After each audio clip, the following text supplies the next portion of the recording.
All right, what's up, everybody? Looks like the video is loading up, and we got a couple people here in the chat. So let's see. I'm just waiting to see it go live on my end, and we should be good. All right, so tonight we are joined by Aussie Mom FBA. We're going to be doing a little bit of an interview to talk about her story, and also if you have any questions for her, feel free to drop those in the chat. But yeah, if you'd like to start off, just introduce yourself to everybody. Yeah, hi everybody. Well, my real name is Shayla. I go by Aussie Mom. I'm actually originally from Australia, was born and raised there. Came over here to go to college, played volleyball in college, which is about 16, 17 years ago now. And then just decided to stay. Basically, my background is in college athletics, volleyball coaching. Worked at a small school in Illinois for many years.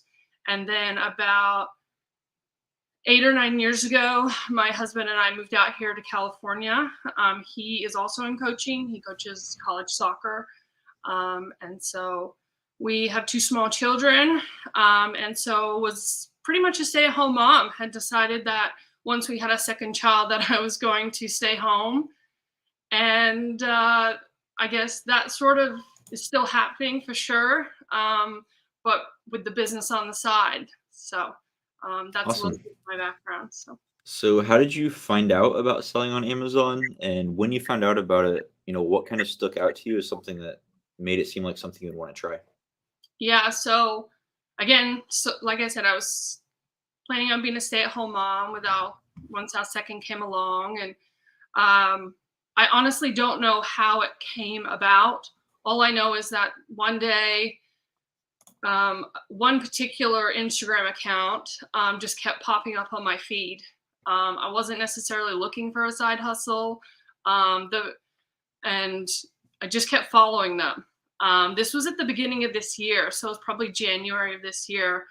And honestly, the thing that kept running through my head was, this is too good to be true. This is too good to be true, which I still feel that way today. Even yesterday, I had my record sales day, and I'm thinking, this is too good to be true. And so I don't know how it came across my account. It just did, and I'm really glad it did. So I just started following, and then it probably took me about a month to 2 months to actually think, you know what, I think I can do this. So I started following more accounts, things like that. And then took me about 2 months after initially seeing that account to sign up. And then signed up. First thing I did when I signed up, actually, I ran around my whole home, scanned everything and anything that was new and used. That was the first thing I did when I got activated.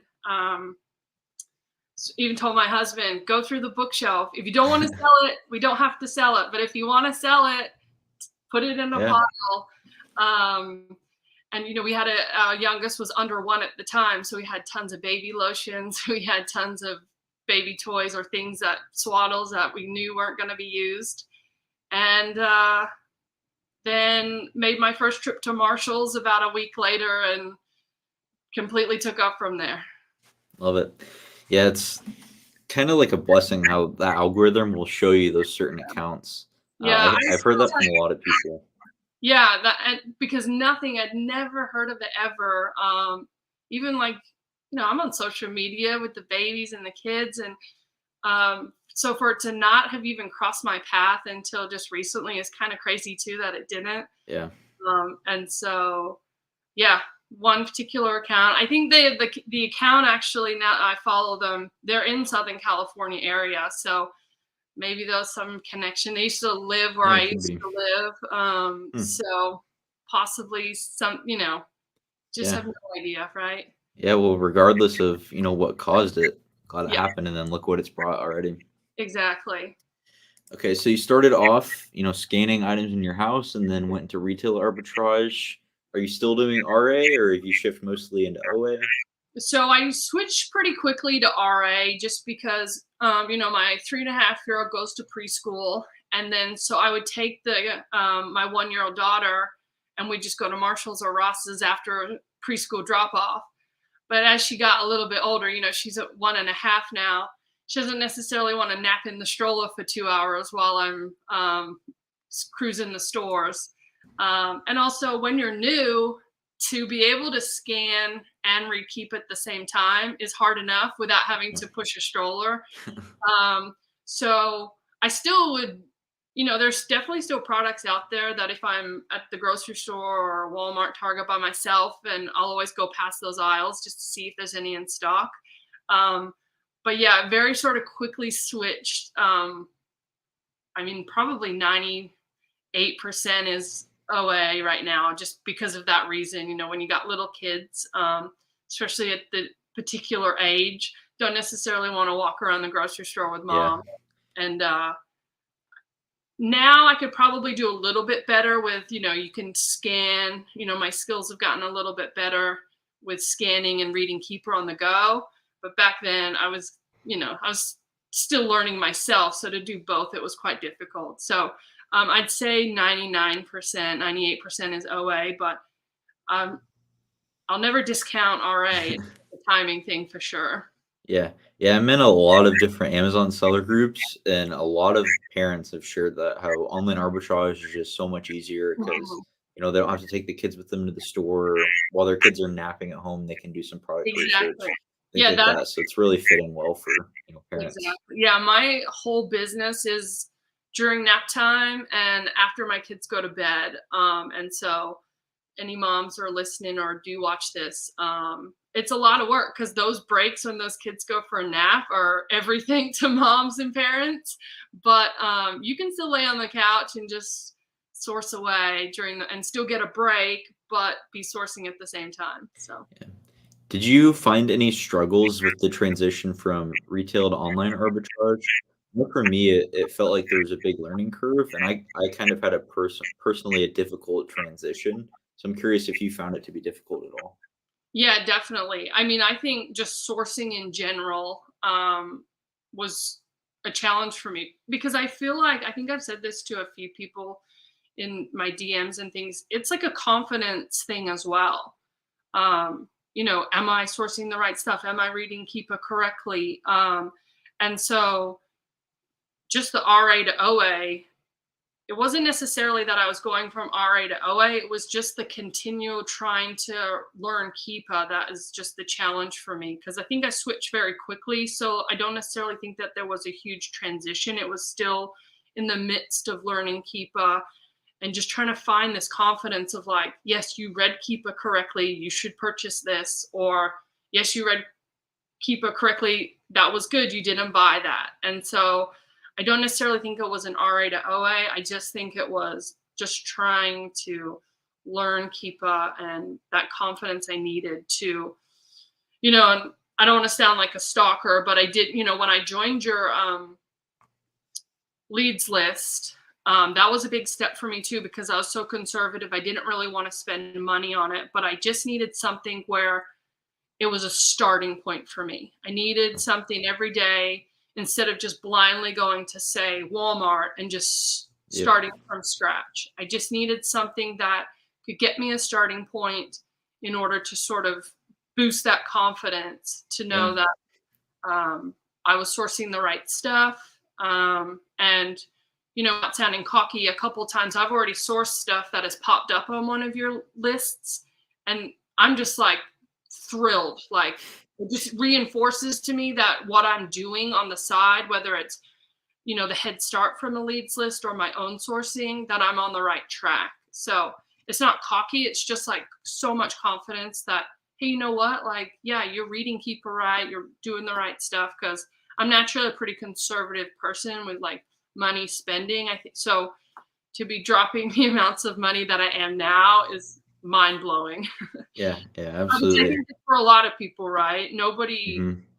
you have to actually spend money to make money in this Yep. business. And that's an interesting concept in Yeah. itself. It's all about spending more on inventory. Mhm. And Yeah. I feel like over time you kind of grow numb to how much money you're actually spending, but like it's definitely an obscene amount. That was definitely Black Friday. Once I sat down, inputted everything into, my system to track everything, it was like, oh, okay, here we go.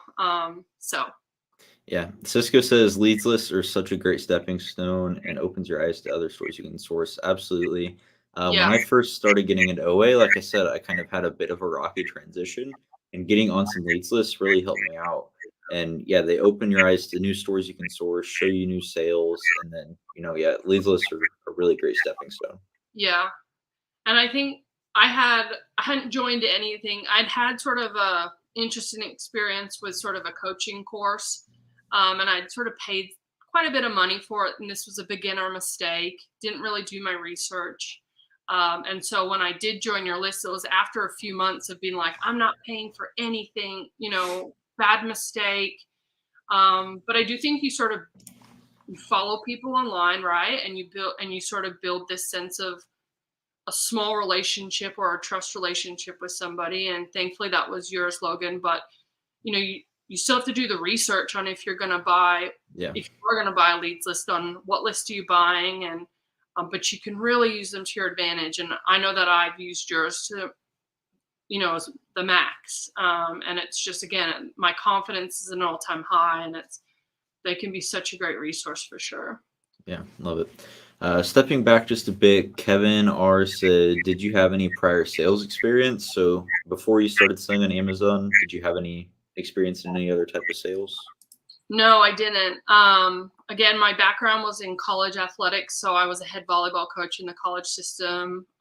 Spent a few years as an assistant, um, and then sort of got finished in the coaching side, and then moved into like higher education administration, so academic coaching and things like that. So always done coaching, but never sort of selling anything now. Okay. So besides the leads lists, what are some of your other primary methods that you go about for product research and finding all the products that you sell? Yeah, so I just do I still do manual sourcing and then storefront stalking.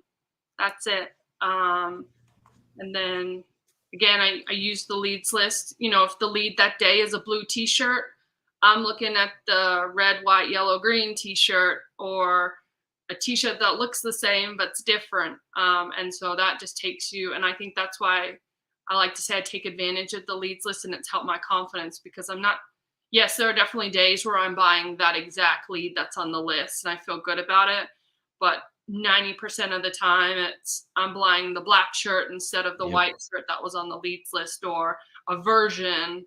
I've definitely started to get into variations and things like that. So, and Good. then you go down the rabbit hole, right? You go down the storefront stalking rabbit hole. And then, yeah, over time, you also build your sort of list of websites that you can go to. And so manual sourcing. So, yeah. Yeah, that's super important, and so many people use leads lists and miss that. Like if my leads list gives you a size 10 shoe, you need to check out the size 9. You need to check out the size 9 red, the blue, all the Hmm. variations. You need to be looking at other sales on that website. You need to be storefront stalking on those leads. There's so many ways to utilize a leads list, and a lot of people stop at just buying the leads for that day, and that's the wrong way to go about it. Yeah. And that was what I was saying. Like you have to be careful too with the lists. I mean, there are also, I think on my list, there's 15 other people. I don't think there's 15 actual people, but you still have to treat it like I try to treat it like there's 30 people that are getting this. So if 30 people are getting it, what can I do differently to set me apart? But again, it's just that one, I think it's 10 leads a day, but one lead can lead to me finding five of my own Yeah, leads and feeling good about it. yeah, absolutely. So let's talk about the other aspects of how your business is ran, maybe the back end stuff like pricing, prep, all these other things outside of product research. Can you just kind of give us a bird's eye view of how you run the other aspects? Sure. So I think we'll talk about my goals a little bit later, but my goal for the new year is to get into a prep center because I do everything myself. I have no help. Um, the help that I have is I buy a leads list and I go from there. But in terms of prepping, um, accounting, you name it, I do everything. And so if you had just seen my house recently, it looks nice now with my Christmas tree in the back, but there was a stack of boxes just all over my front room for the last few days. With obviously with Black Friday sales, everything just sort of more came in at once than usual. So, um, but yeah, I prep everything myself. And I think right now where I'm at is I can't necessarily take on any more and be the mom that I want to be and be the stay-at-home mom that I want to be. And this was never supposed to be about that. It was just supposed to be something like a side piece and not totally encompass like my whole life and change the mom that I want to be. Yeah. So, but yeah, I forgot the last little bit of your question, but yeah, I do everything myself. I'm prepping, sourcing. My husband obviously has a full-time job. He basically helps carry the boxes when they get too heavy and I need him to put them out the front for me. He would help more, but that's okay. We're good right now. Okay. Yeah. We'll come back to how you're running your business in a bit, but you touched on some stuff. So let's talk about your goals and your why for why you have this business. Yeah, so my goals are right now it's just to get into my goals over the next few months would be to find a prep center. I'm in California, so my taxes are fairly high. So if I'm to find a prep center in a tax-free state, I should be in a good position in terms of my ROI and fees and things like that to really not see too much of a difference. I mean, I'm sure there will be some, and that's something that I'm going to have to really research. But being in California, I'm paying, my taxes are quite high as it is, my sales tax. So, and then I don't necessarily have sort of a number goal. Like I mentioned before, I think I'm kind of tapped out. I think I might do about 40,000 to 50,000 this month in sales. And I think I'm at my absolute limit in terms of what I can prep myself and be the mom that I want to be. And I want to have this business on the side that's completely separate and that doesn't interfere with being the stay-at-home mom or the mom and parent that I want to be. And so that's also my why. You know, I joke, I'm like, all the Christmas presents are from cashback points or, sales that I bought, the revenue that I bought is paying for the Christmas, just like, a silly comment like that. But yeah, I mean, I took my kids to SeaWorld a couple months ago and I did $1,000 that day in sales. It was like, I didn't know where, obviously I prepped all the products to send to FBA, but that took 2 hours. So for 2 hours, I get to basically go to SeaWorld and my business is running for me. And I'm still making money while I'm taking my kids to SeaWorld or the zoo. And so that's definitely my why. And so there are a few goals. I'd like to get into wholesale. I'm strictly OA. I've been trying, I don't know about anybody else, but I'm really struggling to get into wholesale. It's not a huge priority, but I've definitely put in a little bit of work over the last few months. And I know there's a lot of no's, so I'm not afraid of the Mm-hmm. no's and I'll keep plugging away. But I don't necessarily have a sales goal. Every month I just seem to be, mine's a steady growth. Yes, I've made a lot of money and, I think this is month 9. But it's steady growth and I'm absolutely thrilled and over the moon with the steady growth. If I come in over $1 than previous month, I'm absolutely stoked. If I come in lower, but I'm still having a good month, I'm absolutely stoked. So. That's great. Yeah. I really admire your dedication to your why and not like focusing just on the prize of growth over everything and realizing that those other aspects in your life are at the end of the day what's more important. I feel like a lot of Amazon sellers and business owners in general get so their eyes just focused on growth, growth, growth that Mhm. they forget why they actually started. It's Yeah. super important to always remember your why. Why are you in the business for the first place? Yeah, for sure. And I think that for me anyway, it's just sort of come naturally, the steady growth. And so, like this month, I haven't set a goal. I think I was $300 off 40,000 last month. So yeah, would it be amazing? So my goal would be, okay, let's try to hit that 40K mark. But if I don't, I'm not super concerned, because if I do continue to grow too much, then it's probably taking time away from my kids, and Mhm. that's not why I started. Um, I didn't start this business because I needed another job. It just this crazy miracle that me and my husband are like, this is too good to be true. I mean, when I was first heard about it, again, I didn't sign up because I thought it was too good to be true. And I still, every day, I'm like, when's this going to end? This is too good to be true. And so I don't take it for granted at all. So, Yeah. All right, we got a few questions here in the chat, so we'll go ahead and answer those. Kevin said, "How many hours are you spending prepping? Maybe like a weekly average." cool. That one's hard to tell. So, I wish I could. I honestly couldn't even put a number on it. Right now, it's a lot. So, um, my husband and I have lived in California for about 8 years. We just recently moved further. Well, I'm in San Diego, so I was living in like the just outside of Los Angeles, and then about 18 months, probably 2 years ago, we moved down to San Diego. Um, we didn't know the area, so we just moved into a 1,200 square foot house with our two kids. We don't have a garage, 3 bedrooms. Each kid has a room, and my husband and I. So my prepping is way more time than it should be, because I get my boxes, stack them in a corner, and then every night I unpack them, prep them. But then instead of boxing them back up, I'm just sort of putting them back into a box so that they're away from the kids and for the next morning. And then when when I officially submit my box contents, then I'm having to repack them again in order to like ship them out. So my prepping time is a lot more than most people, because I don't have an extra room or an office right now. Mhm. Our lease is up in March, and we're definitely looking um, and looking to move now that we're familiar with San Diego area and where we want to be. So that was Yeah. sort of always the goal.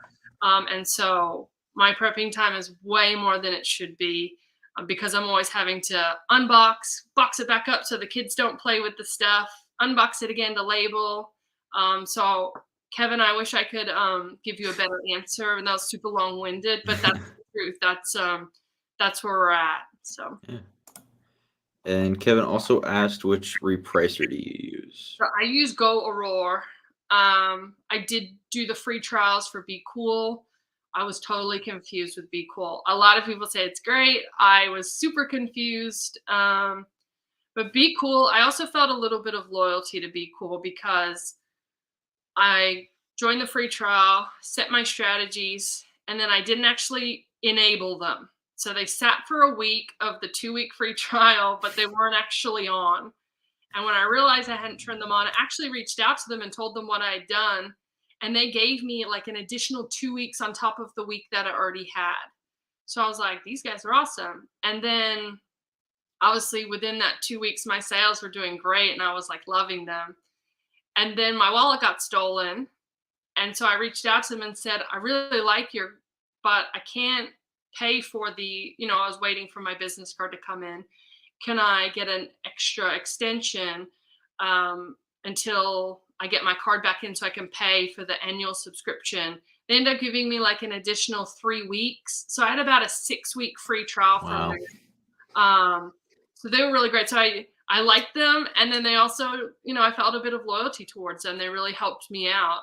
And so, although they keep saying that there's going to be an update, but it hasn't come through yet, so I'm still waiting. Let's see. Kick Central said, "Are you strictly FBA?" So I'm probably 10% FBM.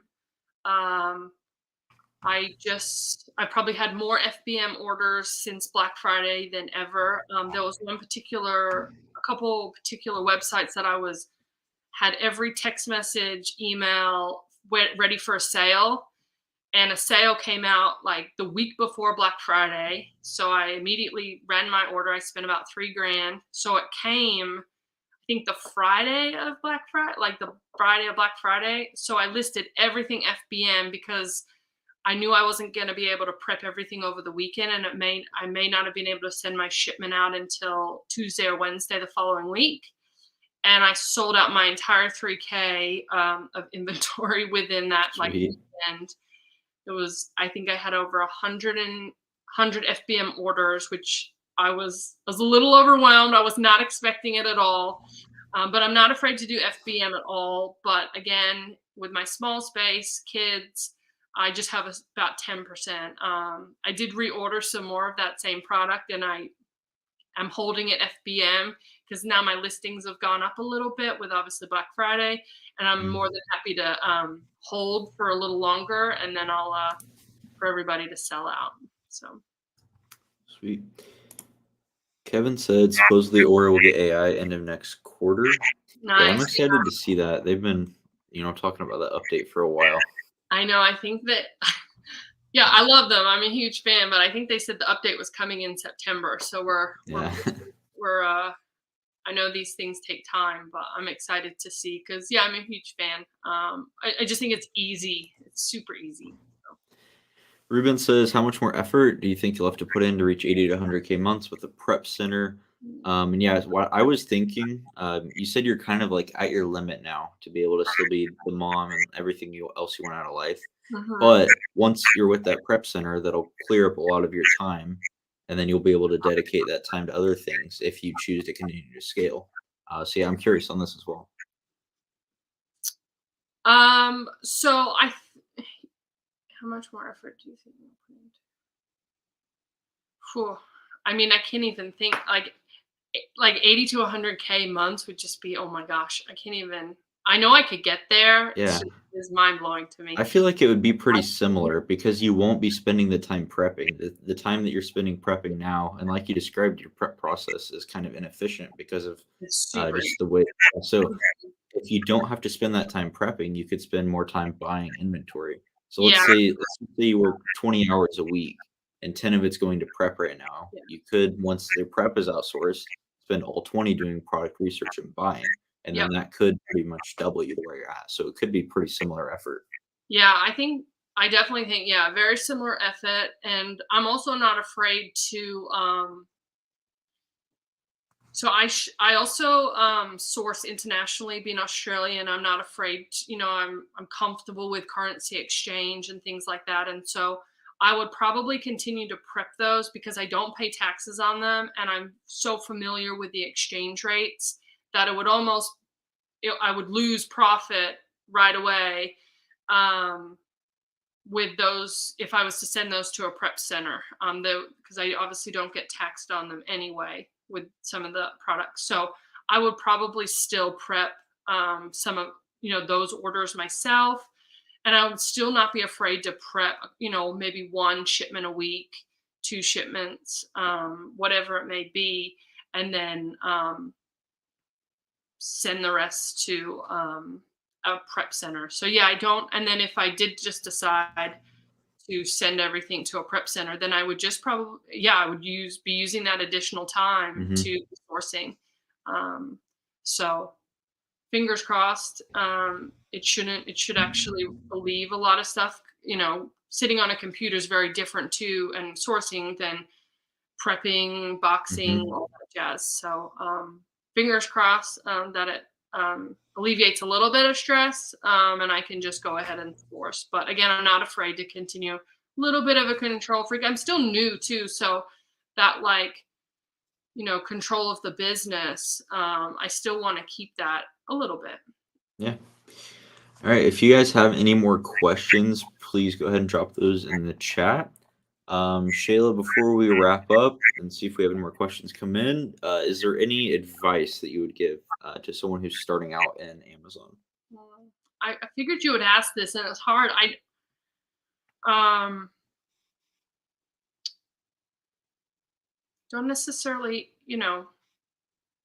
reach out to people. That would be my biggest thing, actually.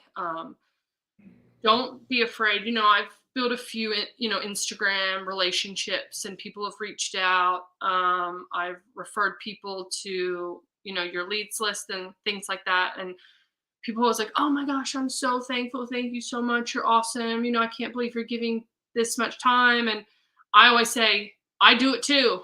Like I'm constantly reaching out to people, saying, "Hey, I need help with this," or I think I just asked you about something, during Black Friday about should I FBM or should I FBA something. And so I'm not afraid to continue to ask people, and I'm always asking people. And so I have no problems with people reaching out to me because that's the way you give it back, Yeah. right?